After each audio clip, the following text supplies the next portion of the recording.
The for loop is another type of iterator loop, like the for each loop, only it's different. It's a little bit more complicated in its syntax, and it's a little bit more flexible in some other ways.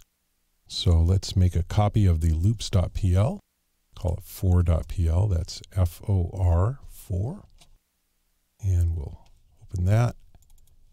And we're not going to be using the lines file.txt again, so we'll close there, and we'll create our list. And we're going to need an iterator variable here, or an index variable, depending on how you look at it. And we'll go ahead and write the for loop. That's for $i equals 0, $list sub $i, and $i plus plus. That should be a semicolon. Each of these is separated by a semicolon. We'll get into the details in a moment here. And we'll message $list sub $i. And we'll go ahead and save that and run it. And you'll see we have our list of 1, 2, 3, 4, 5, 1, 2, 3, 4, 5, and that's exactly what it's supposed to do. The for loop is a little bit more complicated than the other loops we've been seeing. It has 3 different expressions. The first one is an initializer expression. The second one is the actual condition. This is just like a while loop. As long as this expression is true, the loop will continue. And the third one is the iterator. This is the thing that you change in order to step through whatever it is that you're stepping through. This construction is familiar to C programmers because the for loop is actually borrowed directly from C. This is exactly how the C for loop works.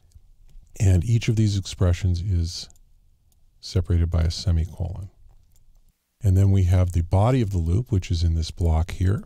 And in this case, it just has this one statement, the message function call, and it is calling this list element. What we've done here, and this is the common way to use for loops, especially for C programmers, is we've initialized this variable as an iterator or an index variable, and it's used to index the array. And you'll remember when we learned about arrays and lists, that this is how you index an array, using the $sign to get the scalar variable, and use the square brackets to indicate which member of the array you want to get. And the $i in this case is a number. It's stepping from 0, and it's incrementing. This is the increment operator, which simply adds 1 to the variable. And so this steps from 0, 1, 2, 3, 4, as does this one. And you'll remember that arrays are indexed starting at 0. So this is element number 0, this is element number 1, this is element number 2. And so we could actually print out our iterator as well, our index. Index is $i, and put a space there. And then the list element, this is the string concatenation operator here. We'll save that and run it so you can see index is 0, and we have number 1. Index is 1, we have number 2. And then the increment, this happens after the loop is done. It's as if there was another block here, and this code is inside of that other block. And so it happens after the block is run and before the test happens. So it happens in that little window of time there. And in this case, all that does is increments the index variable by 1. So you can see that this is a lot more complicated than the for each operator, which is why you'll see the for each operator used a lot more, because usually what you need an iterator loop for is just to step through an array or step through a list of things.